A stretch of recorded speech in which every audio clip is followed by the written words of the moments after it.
বিশ্ব চলচ্চিত্রের সবচেয়ে মর্যাদাপূর্ণ আয়োজন কান চলচ্চিত্র উৎসবের ৭৮তম আসরের দ্বিতীয় দিন আজ। এই প্রতিযোগিতায় রয়েছে বিশ্বজুড়ে নির্বাচিত অসাধারণ ২২টি সিনেমা। কানের আরো খবর জানাতে ফ্রান্স থেকে যুক্ত হচ্ছেন সহকর্মী পার্থ সঞ্জয়। পার্থ, কানের দ্বিতীয় দিনে আজ কি কি আয়োজন রয়েছে, উৎসবে যোগ দেয়া তারকারা কি বলছেন, জানাবেন সেখানকার আজকের খবর। আরো একবার স্বাগত রুবায়াত, অদিতি।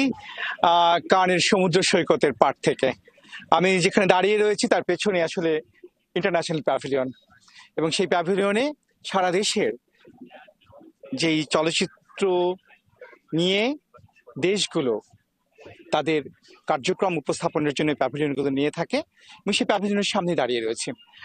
এই প্যাভিলিয়নেই কিছুক্ষণ আগে ভারতীয় প্যাভিলিয়নের উদ্বোধন হয়েছে, সেই প্যাভিলিয়নের, এবং সেখানে নির্মাতা এবং অভিনেতা তা জাঁকজমক করে রেখেছিলেন এই এই ভেন্যুটিকে, এবং সেখানে যুক্ত হয়েছিলেন নির্মাতা শেখর কাপুর এবং নির্মাতা গৌতম ঘোষ, এবং একই সঙ্গে যদি বলি অভিনেতা অনুপম খের।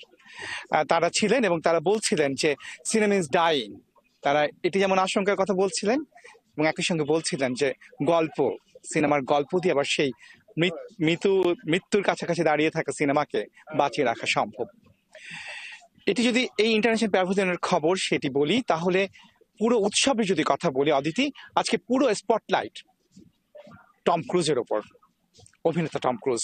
আপনি জানেন যে এবারে উৎসবে তিনি উপস্থিত হয়েছেন তার স্পাই থ্রিলার মিশন ইম্পসিবলের শেষ ছবিটি নিয়ে, মিশন ইম্পসিবল দ্য ফাইনাল রিকর্নিং, এবং সেই ছবিটির প্রিমিয়ার হবে থিয়েটার দ্য লুমিয়েরে, এবং সন্ধ্যে 6:45 বাংলাদেশ সময় 10:45।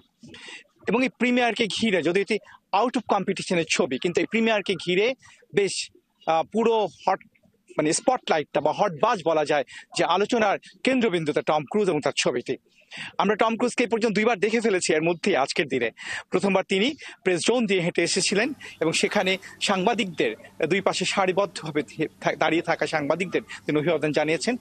আরেকটি জায়গায় আমরা তাকে পেয়েছি, 71-এর ক্যামেরা খুঁজে নিয়েছে, সেটি হচ্ছে যে তিনি যেই পথ দিয়ে কানের অফিসিয়াল গাড়িতে ওঠেন পরিচালকরা, নির্মাতারা এবং পার্থ, আপনি আছেন ফ্রান্সে, এবং কানের যে প্রতিদিনকার খবরগুলো আপনার মাধ্যমে আমরা জানছি, দর্শকদেরকে জানাতে পারছি। নিশ্চয়ই পরবর্তীতে আবারও কথা হবে। দর্শক, কান চলচ্চিত্র উৎসবের খবর নিয়ে ফ্রান্স থেকে সহকর্মী পার্থ সঞ্জয় যুক্ত ছিলেন এতক্ষণ।